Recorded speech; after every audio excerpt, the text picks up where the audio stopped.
ಆ ದಿನಗಳನ್ನು ಹೇಗೆ ತಾನೇ ಮರೆಯಲು ಸಾಧ್ಯ? ಕೊರೋನಾದ ಮಹಾಮಾರಿಯ ಕಾರಣದಿಂದ ದೇಶಾದ್ಯಂತ ತುರ್ತು ಲಾಕ್ಡೌನ್ ಹೇರಲಾಗಿತ್ತು. ಎಲ್ಲೆಡೆಯೂ ಆತಂಕದ ವಾತಾವರಣ ನಿರ್ಮಾಣವಾಗಿತ್ತು. ಮೊದಲನೆಯದು ಅಪರಿಚಿತ ರೋಗ.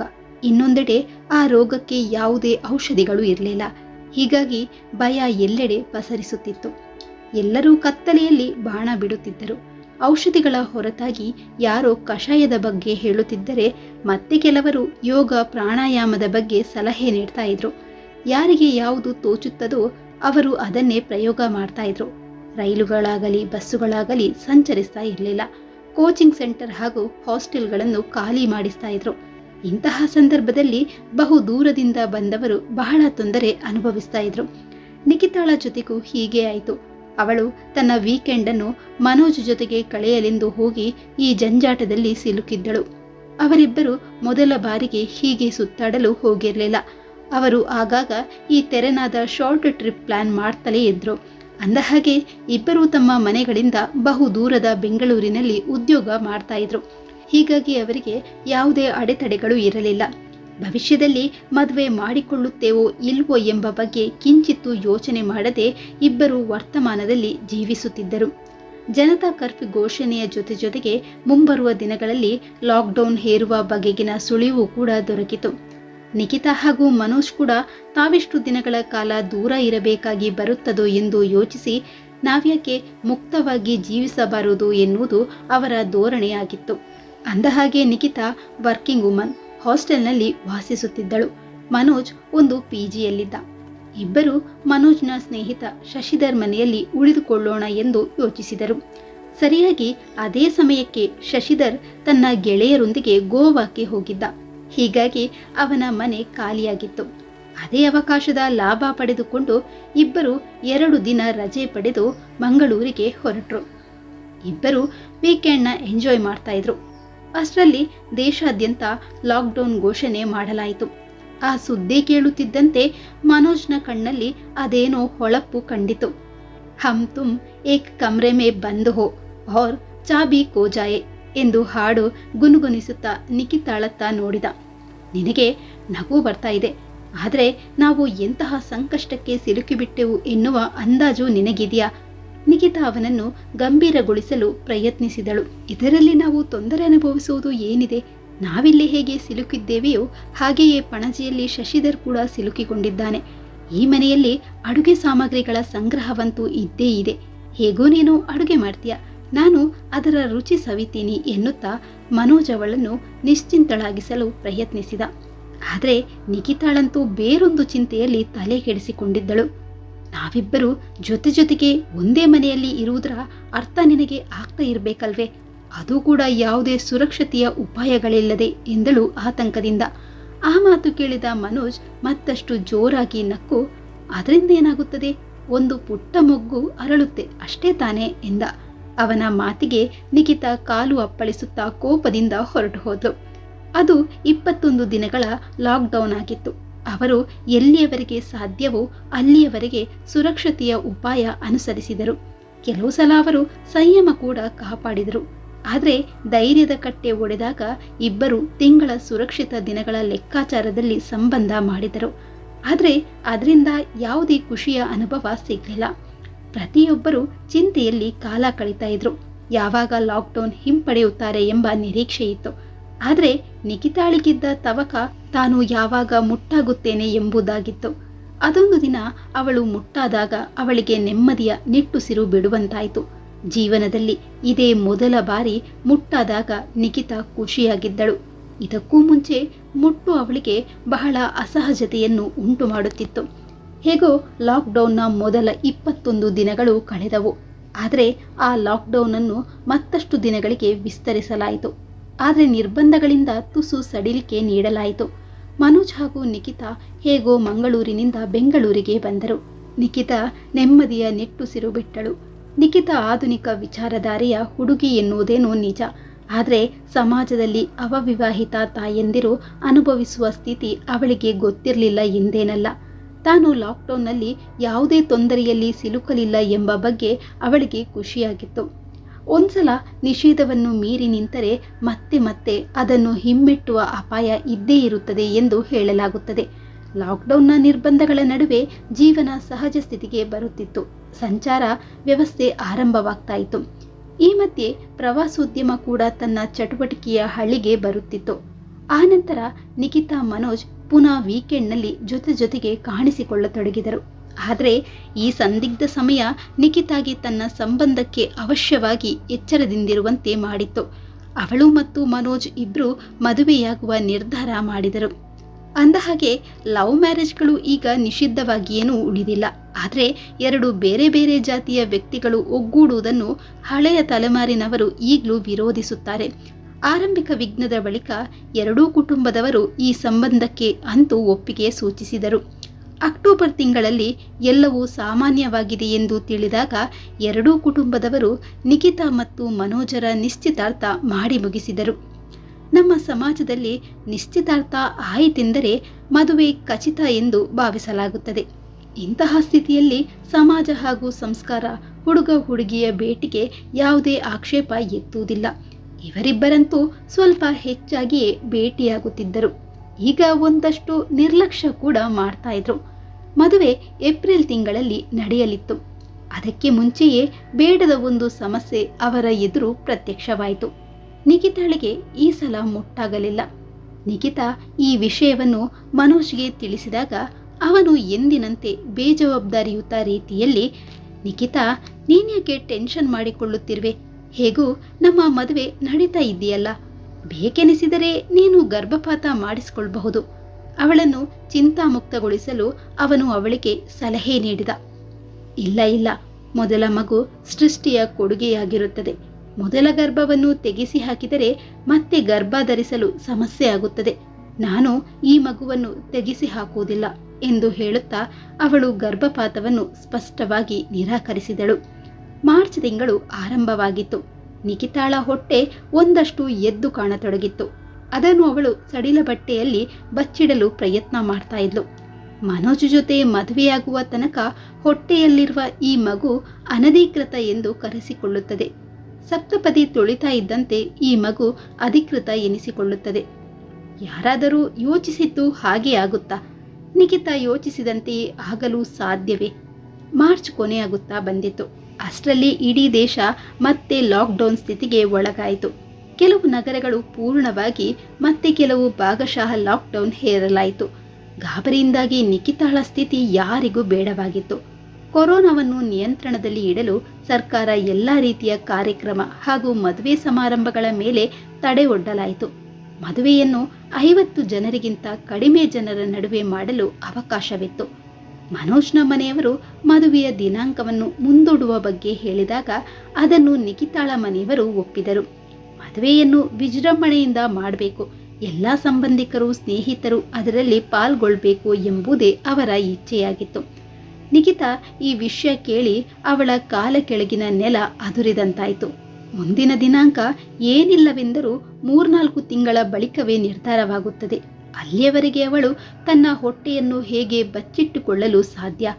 ಮೊದಲು ನಿಖಿತಾ ಮನೋಜ್ಗೆ ಹಿಂದೆ ನಿರ್ಧರಿಸಲಾಗಿದ್ದ ದಿನಾಂಕದಂದೇ ಮದುವೆಯಾಗುವ ಬಗ್ಗೆ ಒತ್ತಡ ಹೇರಿದಳು.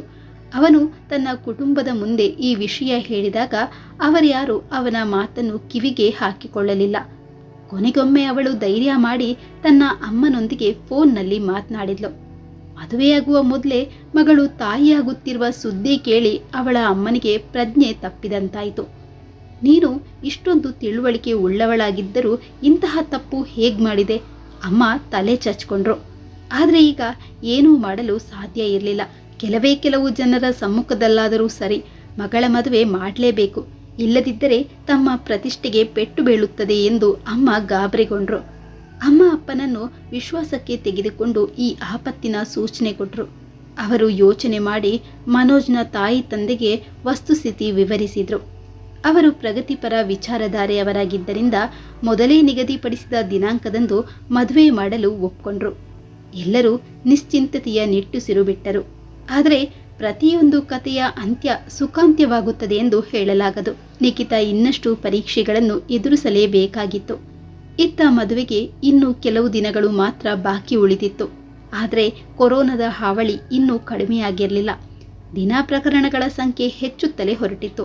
ಸಾವಿನ ಸಂಖ್ಯೆ ದಿನದಿಂದ ದಿನಕ್ಕೆ ಹೆಚ್ಚಾಗ್ತಾ ಇತ್ತು. ಹೀಗಾಗಿ ಕೆಲವು ಕಡೆ ಕರ್ಫ್ಯೂ ಮತ್ತು ಕೆಲವು ಕಡೆ ಲಾಕ್ಡೌನ್ ಹೇರಲಾಗಿತ್ತು. ಪರಿಸ್ಥಿತಿ ಎಷ್ಟು ವಿಕೋಪಕ್ಕೆ ಹೋಗಿತ್ತೆಂದರೆ ಮದುವೆಯ ಸೀರೆ ಹಾಗೂ ವರನ ಡ್ರೆಸ್ ಖರೀದಿಸಲು ಕೂಡ ಸಾಧ್ಯವಾಗದಂತಾಗಿತ್ತು. ಯಾಕಂದರೆ ಅಂಗಡಿಗಳು ಅನಿರ್ದಿಷ್ಟ ಅವಧಿಗೆ ಮುಚ್ಚಲ್ಪಟ್ಟಿದ್ದವು. ಕೊರೋನಾದ 2ನೇ ಅಲೆ ತನ್ನ ಪ್ರಚಂಡ ಪ್ರಕೋಪವನ್ನು ತೋರಿಸ್ತಾ ಇತ್ತು. ಸಾವು ಸಂಭವಿಸದ ಗಲ್ಲಿಗಳೇ ಇರಲಿಲ್ಲ. ಅದಕ್ಕೆ ಮಿಗಿಲಾಗಿ ಆಕ್ಸಿಜನ್ ಕೊರತೆ ಹಾಗೂ ಔಷಧಿಗಳ ಲಭ್ಯತೆ ಕಡಿಮೆಯಾಗಿ ಆಸ್ಪತ್ರೆಗಳಲ್ಲಿ ಬೆಡ್ ಸಿಗದ ಪರಿಸ್ಥಿತಿ ಎದುರಾಯಿತು. ಯಾವುದೇ ಒಬ್ಬ ವ್ಯಕ್ತಿ ಕೊರೋನಾಕ್ಕೆ ತುತ್ತಾಗಿ ಆಸ್ಪತ್ರೆ ಸೇರಿದರೆ ಅವನು ಮತ್ತೆ ವಾಪಸ್ ಬರ್ತಾನೆ ಎಂಬ ಯಾವ ಗ್ಯಾರಂಟಿಯೂ ಇರಲಿಲ್ಲ. ಆಸ್ಪತ್ರೆಗಳಲ್ಲಿ ಅಂಥದ್ದೇನು ನಡೆದಿತ್ತೋ ಗೊತ್ತೇ ಆಗ್ತಾ ಇರಲಿಲ್ಲ. ಆಸ್ಪತ್ರೆಗಳು ಸಾವಿನ ಮನೆ ಎಂಬಂತಹ ಸ್ಥಿತಿ ನಿರ್ಮಾಣವಾಗಿತ್ತು. ನಿಖಿತಾ ಹಾಗೂ ಮನೋಜರ ಮನೆಯವರು ಎಷ್ಟೆಲ್ಲ ಮುಂಜಾಗ್ರತೆ ವಹಿಸಿ ಮದುವೆಯ ಸಿದ್ಧತೆಯಲ್ಲಿ ತೊಡಗಿದ್ದರು. ಪ್ರತಿದಿನ ಪರಿಸ್ಥಿತಿ ಬಿಕ್ಕಟ್ಟಾಗುತ್ತಾ ಹೊರಟಿತ್ತು. ಇಂತಹ ಸ್ಥಿತಿಯಲ್ಲಿ ಎಲ್ಲವನ್ನೂ ಸುಸೂತ್ರವಾಗಿ ನಡೆಸಿಕೊಂಡು ಹೋಗುವುದು ಸಾಧ್ಯವಿರಲಿಲ್ಲ. ಅದ್ಯಾಗೂ ಎಲ್ಲರೂ ಈ ಮದುವೆ ನಿರ್ವಿಘ್ನವಾಗಿ ನಡೆಯಲೆಂದು ಬಯಸ್ತಾ ಇದ್ರು. ಏಕೆಂದರೆ ಈಗ ನಿಖಿತಾ ಗರ್ಭಪಾತ ಮಾಡಿಸಿಕೊಳ್ಳುವ ಸ್ಥಿತಿಯಲ್ಲಿ ಇರಲಿಲ್ಲ. ಮದುವೆಗೆ ಇನ್ನು 1 ವಾರ ಮಾತ್ರ ಬಾಕಿ ಇತ್ತು. ಹೊರಗಿನಿಂದ ಯಾರು ಅತಿಥಿಗಳು ಬರುವವರು ಇರಲಿಲ್ಲ. ಇಬ್ಬರ ಮನೆಯ ಕೆಲವು ಜನರು ಹಾಗೂ ಪುರೋಹಿತರು ಸೇರಿ 30ರಿಂದ 40 ಜನ ಮಾತ್ರ ಮದುವೆಯಲ್ಲಿ ಪಾಲ್ಗೊಳ್ಳುವವರಿದ್ದರು. ನಿಖಿತಾ ಹಾಗೂ ಮನೋಜ್ ಕಾರು ಬಾಡಿಗೆಗೆ ಪಡೆದು ತಮ್ಮ ಊರು ಸೇರಿದರು. ಭವಿಷ್ಯದಲ್ಲಿ ಘಟಿಸಲಿರುವ ಅಪ್ರಿಯ ಘಟನೆಯೊಂದರ ಸುಳಿವು ನಮ್ಮ 6ನೇ ಇಂದ್ರಿಯಕ್ಕೆ ಸಿಗುತ್ತದೆಯಂತೆ. ಆ ಸುಳಿವನ್ನು ನಾವು ಹೇಗೆ ಅರ್ಥೈಸಿಕೊಳ್ಳುತ್ತೇವೆ ಅದರ ಮೇಲೆ ಅದು ಅವಲಂಬಿಸಿರುತ್ತದೆ. 2 ದಿನಗಳ ಬಳಿಕ ನಿಖಿತಾಳ ಹೃದಯ ಯಾವುದೋ ಅನಿಷ್ಟ ಘಟನೆಯೊಂದರ ಬಗ್ಗೆ ಜೋರಾಗಿ ಹೊಡೆದುಕೊಳ್ಳುತ್ತಿತ್ತು. ಆ ದಿನ ಸಂಜೆ ಮನೋಜ್ ನಿಖಿತಾಳಿಗೆ ಫೋನ್ನಲ್ಲಿ ತನಗೆ ಸಿಕ್ಕಾಪಟ್ಟೆ ಸುಸ್ತಾಗ್ತಾ ಇದೆ ಎಂದು ಹೇಳಿದ. ಆಗ ಅವಳು ತನ್ನ ಮನಸ್ಸಿಗೆ ಏನೋ ಸಮಜಾಯಿಷಿ ನೀಡಿ ಅವನಿಗೆ ಇದು ಪ್ರಯಾಣದ ಸುಸ್ತು ಅಷ್ಟೇ ಹೊರತು ಬೇರೇನೂ ಅಲ್ಲ ಎಂದು ಹೇಳಿದಳು. ಆದರೆ ಅವಳ ಒಳಮನಸ್ಸು ಅವಳು ಹೇಳಿದ್ದನ್ನು ಒಪ್ಪಲು ತಯಾರಿರಲಿಲ್ಲ. ಮದುವೆಗೆ 3 ದಿನ ಮೊದಲು ಮನೋಜ್ಗೆ ತೀವ್ರ ಜ್ವರ ಬಂದಿತು. ಅದನ್ನು ಪರೀಕ್ಷಿಸಿದಾಗ ಕೊರೋನಾ ಪಾಸಿಟಿವ್ ಎನ್ನುವುದೇ ಗೊತ್ತಾಯಿತು. ಆ ಸುದ್ದಿ ಕೇಳ್ತಾ ಇದ್ದಂತೆ ನಿಖಿತಾಳಿಗೆ ಪ್ರಜ್ಞೆ ತಪ್ಪಿದಂತಾಯಿತು. ಅವಳಿಗೆ ಗೊತ್ತಿಲ್ಲದಂತೆಯೇ ಅವಳ ಕೈ ಹೊಟ್ಟೆಯ ಮೇಲೆ ಹೋದಾಗ ಅಲ್ಲೊಂದು ಜೀವ ತಾನು ಅಧಿಕೃತೆಯ ನಿರೀಕ್ಷೆಯಲ್ಲಿ ಕಾದು ಕುಳಿತಿತ್ತು. 90% ಜನರು ಆಸ್ಪತ್ರೆಗೆ ಹೋಗದೆ ಗುಣಮುಖರಾಗುತ್ತಾರೆ. ಇದರಲ್ಲಿ ಗಾಬರಿ ಆಗಬೇಕಿಲ್ಲ ಎಂದು ಬಹಳಷ್ಟು ಜನರು ಅವರಿಗೆ ಧೈರ್ಯ ಕೊಡ್ತಾ ಇದ್ರು. ಆದರೆ ಮನೋಜ್ 10% ಗುಂಪಿನಲ್ಲಿದ್ದ. ಅವನ ಸ್ಥಿತಿ ವೈರಸ್ನ ಕಾರಣದಿಂದ ಘಾತಕವಾಗುತ್ತದೆ. ಆದದ್ದು ಹಾಗೆ. ಮರುದಿನವೇ ಆಕ್ಸಿಜನ್ ಲೆವೆಲ್ ಕಡಿಮೆಯಾಗಿ ಅವನನ್ನು ತುರ್ತಾಗಿ ಆಸ್ಪತ್ರೆಗೆ ಸೇರಿಸಬೇಕಾಯಿತು. ಆ ಬಳಿಕ ಏನಾಯಿತು ಏನಿಲ್ಲ ಎಂಬುದರ ಬಗ್ಗೆ ಗೊತ್ತೇ ಆಗಲಿಲ್ಲ. ಸರಿಯಾಗಿ ಮದುವೆ ನಡೆಯಬೇಕಾದ ದಿನವೇ ಮನೋಜ್ ಇನ್ನಿಲ್ಲ ಎಂಬ ಸುದ್ದಿ ಬಂದಿತು. ನಿಖಿತಾಳಂತೂ ಯೋಚಿಸುವ ಶಕ್ತಿಯನ್ನೇ ಕಳೆದುಕೊಂಡಿದ್ದಳು. ತನ್ನ ಒಡಲಲ್ಲಿ ಜೀವ ತಳಿತಾ ಇದ್ದ ಕೂಸನ್ನು ಅವಳು ತನ್ನ ಪ್ರೇಮದ ಸಂಕೇತವೆಂದು ಭಾವಿಸಿದ್ದಳು. ಅದನ್ನು ಯಾವುದೇ ಸ್ಥಿತಿಯಲ್ಲಾದರೂ ಉಳಿಸಿಕೊಳ್ಳಬೇಕೆನ್ನುವುದು ಅವಳ ಯೋಚನೆಯಾಗಿತ್ತು. ಅದೇ ಭಾಗ ಈಗ ಅವಳಿಗೆ ತನ್ನ ರೋಗಗ್ರಸ್ತ ಭಾಗ ಎಂದೆನಿಸತೊಡಗಿತು. 2 ಮನೆಗಳಲ್ಲಿ ಅಲ್ಲೋಲ ಕಲ್ಲೋಲ ಸೃಷ್ಟಿಯಾಯಿತು. ಆದರೆ 2 ಮನೆಯ ಪರಿಸ್ಥಿತಿ ಬೇರೆ ಬೇರೆಯಾಗಿತ್ತು. ಒಂದು ಕುಟುಂಬ ತನ್ನ ದುಡಿಯುವ ಮಗನನ್ನು ಕಳೆದುಕೊಂಡಿತ್ತು. ಇನ್ನೊಂದು ಕುಟುಂಬದಲ್ಲಿ ಅವರ ಮಾನ ಗೌರವ ಪ್ರತಿಷ್ಠೆ ಪಣಕ್ಕೊಡ್ಡಲ್ಪಟ್ಟಿತ್ತು. ಮಗಳ ಭವಿಷ್ಯದ ಬಗ್ಗೆ ಯೋಚಿಸಿ ಅವರು ಕಣ್ಣೀರಿಡ್ತಾ ಇದ್ರು. ಮನೋಜ್ನ ಮನೆಯವರನ್ನು ಭೇಟಿಯಾಗಿ ಮಾತನಾಡಿಸಿಕೊಂಡು ಬರಬೇಕೆಂದು ಅಪ್ಪ ಅಮ್ಮ ನಿಖಿತಾ ಅಲ್ಲಿಗೆ ಹೋದ್ರು. ನಾನು ನಿಮಗೆ ಏನು ಅಂತ ಸಾಂತ್ವನ ಹೇಳೋದು, ಒಂದೇ ದೋಣಿಯ ಸವಾರರು ಎಂದು ಹೇಳುತ್ತಾ ನಿಖಿತಾಳ ಅಪ್ಪ ಹತ್ತು ಬಿಟ್ಟರು. ಅಮ್ಮನ ಮಾತುಗಳಂತೂ ಮೊದಲೇ ಕಣ್ಣೀರಲ್ಲಿ ಹರಿದು ಹೋಗಿತ್ತು.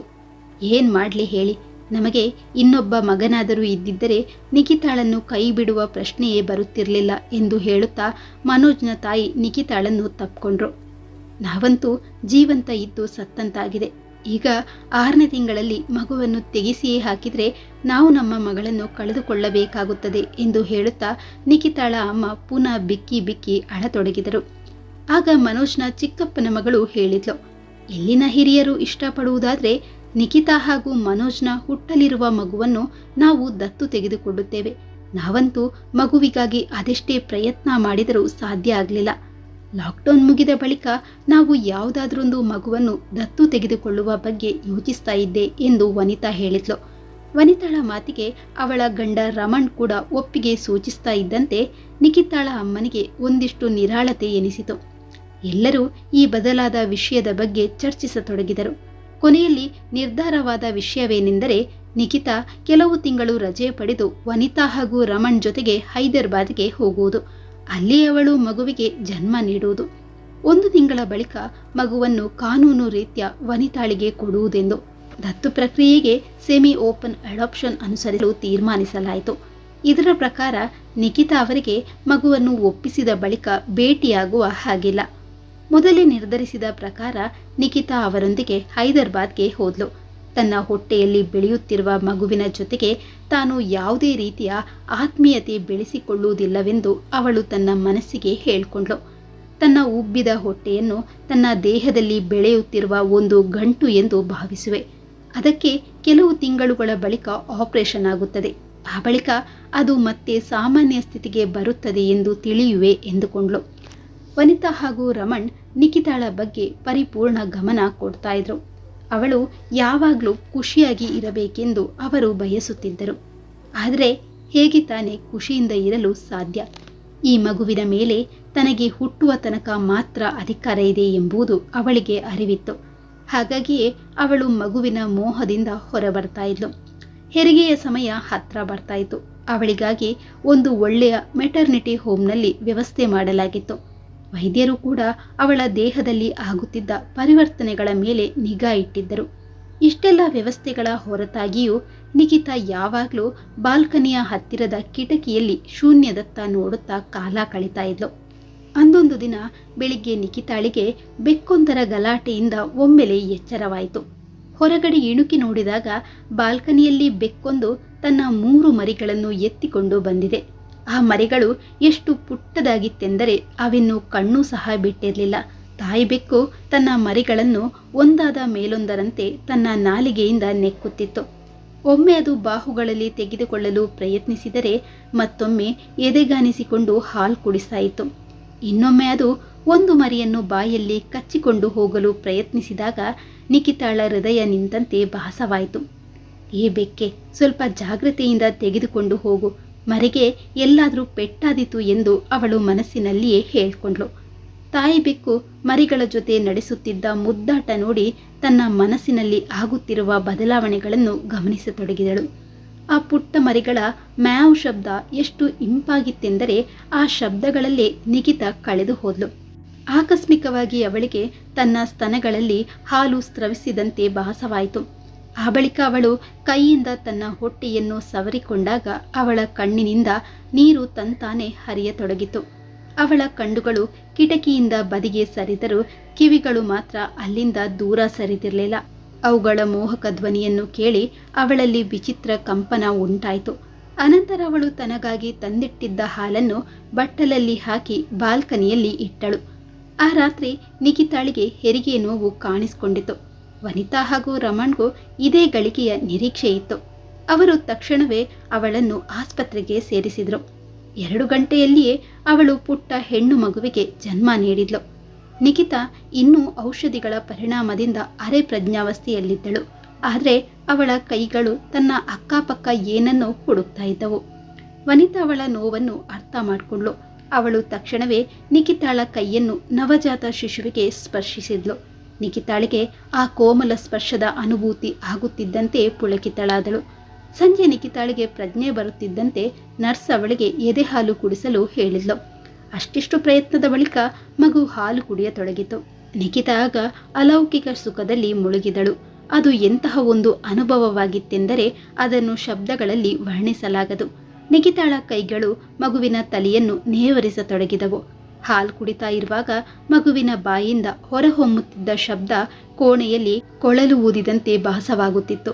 ವನಿತಾ ಕೂಡ ಮನಸ್ಸಿನಲ್ಲಿಯೇ ಈ ಸುಖದ ಕಲ್ಪನೆಯಲ್ಲಿ ಮುಳುಗಿ ಏಳುತ್ತಿದ್ದಳು. 4 ದಿನಗಳ ನಂತರ ನಿಖಿತಾ ಆಸ್ಪತ್ರೆಯಿಂದ ಮನೆಗೆ ಬಂದ್ಲು. ಮನೆಗೆ ಬರ್ತಾ ಇದ್ದಂತೆ ಬೆಕ್ಕುಗಳಿದ್ದ ಕಡೆ ಹೋಗಿ ಬಟ್ಟಲಿಗೆ ಹಾಲು ಹಾಕಿದ್ಲು. ಅವರಿಗೆ ನಿಖಿತಾಳ ಅಮ್ಮ ಕೂಡ ಬಾಣಂತಿಯನ್ನು ನೋಡಿಕೊಳ್ಳಲು ಅಲ್ಲಿಗೆ ಬಂದಿದ್ದರು.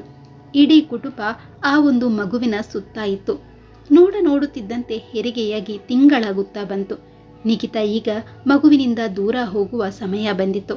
ರಮಣ್ ಮಗುವನ್ನು ದತ್ತು ತೆಗೆದುಕೊಳ್ಳುವ ಪ್ರಕ್ರಿಯೆಯನ್ನು ವೇಗವಾಗಿ ನಡೆಸ್ತಾ ಇದ್ದ. ಅದೊಂದು ಸಂಜೆ ಅವನು ಆಫೀಸ್ನಿಂದ ಹಿಂತಿರುಗಿದಾಗ ಬಹಳ ಸಂತೋಷವಾಗಿದ್ದ. ನಾನು ಎಲ್ಲ ಅವಶ್ಯಕ ಔಪಚಾರಿಕತೆಗಳನ್ನು ಮುಗಿಸಿರುವೆ. 2 ದಿನಗಳಲ್ಲಿ ನಮ್ಮ ಮನೆಯ ಸರ್ವೆ ನಡೆಸಲಾಗುತ್ತದೆ. ತೃಪ್ತಿಕರ ವರದಿ ಬಂದ ಬಳಿಕ ಕೆಲವೇ ದಿನಗಳಲ್ಲಿ ಈ ಪುಟ್ಟ ಮುದ್ದು ಮಗು ಕಾನೂನು ರೀತ್ಯ ವನಿತಾಳದಾಗುತ್ತದೆ ಎಂದೆನ್ನುತ್ತಾ ರಮಣ್ ಮಗುವನ್ನು ತನ್ನ ಕೈಗೆತ್ತಿಕೊಂಡು ಅದಕ್ಕೊಂದು ಮುತ್ತಿಟ್ಟ. ಆ ವಿಷಯ ಕೇಳಿ ವನಿತಾ ಪುಳಕಿತಳಾದಳು. ಯಾರೊಬ್ಬರೂ ನಿಖಿತಾಳ ಭಾವನೆಗಳ ಬಗ್ಗೆ ಗಮನ ಕೊಡಲಿಲ್ಲ. ಅವಳು ಹಠತ್ತನೆ ಮೇಲೆದ್ದು ರಮಣ್ ಕೈಯಿಂದ ಮಗುವನ್ನು ಕಸಿದುಕೊಂಡು, ನಾನು ಈ ಮಗುವನ್ನು ಯಾರಿಗೂ ಕೊಡುವುದಿಲ್ಲ ಎಂದು ಹೇಳಿದಳು. ಅವಳ ಮಾತು ಕೇಳಿ ಎಲ್ಲರೂ ದಿಗ್ಭ್ರಮೆಗೊಳಗಾದರು. ಇದೇನು ಮಾತನಾಡ್ತಾ ಇರುವೆ ನೀನು? ಇದೆಲ್ಲ ಮೊದಲೇ ಮಾತಾಗಿತ್ತು. ಅದೇ ಕರಾರಿನ ಮೇರೆಗೆ ನಿನ್ನನ್ನು ಇಲ್ಲಿಗೆ ಕಳುಹಿಸಿಕೊಡಲಾಗಿತ್ತು. ಅಮ್ಮ ನಿಖಿತಾಳನ್ನು ತರಾಟೆಗೆ ತೆಗೆದುಕೊಳ್ಳುತ್ತಾ ಹೇಳಿದರು. ಆಂಟಿ ಸರಿಯಾಗಿಯೇ ಹೇಳ್ತಾ ಇದ್ದಾರೆ. ಇದು ನಿನ್ನ ಒಪ್ಪಿಗೆಯ ಬಳಿಕವೇ ಆಗಿತ್ತು. ವನಿತಾ ಅವಳಿಗೆ ನೆನಪು ಮಾಡಿಕೊಟ್ಲು. ಹೌದು, ಆದರೆ ಈ ಮಗುವನ್ನು ನಾನೇ ಸಾಕಬೇಕೆಂದು ನಿರ್ಧರಿಸುವೆ. ನಿಖಿತಾ ತನ್ನ ಮಗುವನ್ನು ಎದೆಗವಚಿಕೊಂಡು ಹೇಳಿದಳು. ನಿನಗೇನು ಹುಚ್ಚು ಹಿಡಿದಿದೆಯಾ? ನಿನ್ನ ಈ ನಿರ್ಧಾರ ಸಮಾಜದ ನಿಯಮಗಳಿಗೆ ವಿರುದ್ಧ ಎನ್ನುವುದು ನಿನಗೆ ತಿಳಿದಿಲ್ಲವೇ? ಅಮ್ಮ ಅವಳಿಗೆ ಎಚ್ಚರಿಸಿದರು. ಆದರೆ ನಿಖಿತಾ ಯಾರೊಬ್ಬರ ಮಾತನ್ನು ಕೇಳಿಸಿಕೊಳ್ಳಲು ತಯಾರಿರಲಿಲ್ಲ. ಅವಳು ತನ್ನ ನಿರ್ಧಾರ ಬದಲಿಸಲು ನಿರಾಕರಿಸಿದಳು. ಅವಳು ಎಲ್ಲರನ್ನೂ ಅಸಮಂಜಸ ಸ್ಥಿತಿಯಲ್ಲಿ ಬಿಟ್ಟು ತನ್ನ ಕೋಣೆಗೆ ಹೋಗಿ ತನ್ನ ಹಾಗೂ ಮಗುವಿನ ಸಾಮಾನುಗಳನ್ನು ಪ್ಯಾಕ್ ಮಾಡತೊಡಗಿದಳು. ಅಷ್ಟರಲ್ಲಿ ಅವಳಿಗೆ ಬಾಲ್ಕನಿಯಿಂದ ಅದೇ ಮಧುರ ಬೆಕ್ಕುಗಳ ಧ್ವನಿ ಕೇಳಿಸಿತು. ನಿಖಿತಾ ಅತ್ತ ಕಡೆ ದೃಷ್ಟಿ ಹರಿಸಿದಾಗ 3 ಮರಿಗಳು ನಿಖಿತಾ ಬಟ್ಟಲಲ್ಲಿ ಹಾಕಿದ್ದ ಹಾಲನ್ನು ನೆಕ್ಕುತ್ತಿದ್ದವು. ತಾಯಿ ಬೆಕ್ಕು ತನ್ನ 3 ಮರಿಗಳನ್ನು ಸರದಿ ಪ್ರಕಾರ ಪ್ರೀತಿಯಿಂದ ನೆಕ್ಕುತ್ತಿತ್ತು. ನಿಖಿತಾ ಕೂಡ ತನ್ನ ಮಗುವಿನ ಹಣೆಯನ್ನು ಚುಂಬಿಸಿದಳು. ತನ್ನ ಈ ನಿರ್ಧಾರವನ್ನು ಎಲ್ಲರೂ ಬಲವಾಗಿ ವಿರೋಧಿಸುತ್ತಾರೆಂದು ನಿಖಿತಾಳಿಗೆ ಚೆನ್ನಾಗಿ ಗೊತ್ತಿತ್ತು. ಆದರೆ ತನ್ನ ನಾವೆಯನ್ನು ಹರಿವಿಗೆ ವಿರುದ್ಧವಾಗಿ ತಿರುಗಿಸುವ ಅವಳ ನಿರ್ಧಾರ ಅಚಲವಾಗಿತ್ತು. ಈ ಕತೆ ನಿಮಗೆ ಇಷ್ಟ ಆಗಿದೆ ಅಂತ ಅಂದ್ಕೊಂಡಿದ್ದೀನಿ. ಇಷ್ಟ ಆಗಿದ್ರೆ ವಿಡಿಯೋಗೊಂದು ಲೈಕ್ ಹಾಗೂ ಕಮೆಂಟ್ ಮಾಡೋದನ್ನ ಮರಿಬೇಡಿ. ಹಾಗೆ ಪ್ಲೀಸ್ ಸಬ್ಸ್ಕ್ರೈಬ್ ಕೂಡ ಮಾಡ್ಕೊಳ್ಳಿ. ಧನ್ಯವಾದಗಳು.